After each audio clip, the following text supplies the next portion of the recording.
আর বিপদ আসলে এটাকে নেগেটিভলি নেবেন না। সব সময় বিপদ আপদ এটা অনেক পজিটিভ ভালো জিনিস আমাদের জীবনে বয়ে নিয়ে আসে।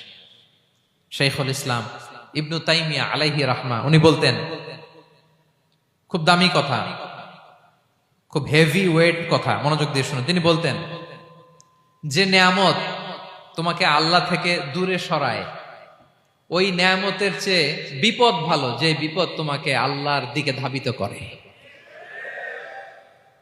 আই রিপিট, আমি আবারও বলি, যে নাজ নেয়ামত তোমাকে আল্লাহ থেকে দূরে সরিয়ে দেয়, সে নাজ নেয়ামতের চেয়ে ওই বিপদ আপদ ভালো, যে বিপদ আপদ তোমাকে আল্লাহর কাছে টেনে দেয়।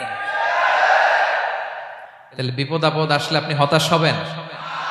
আর কখনো দুঃখ করবেন? মোয়ারের ভাইয়েরা, আর মন খারাপ করবেন?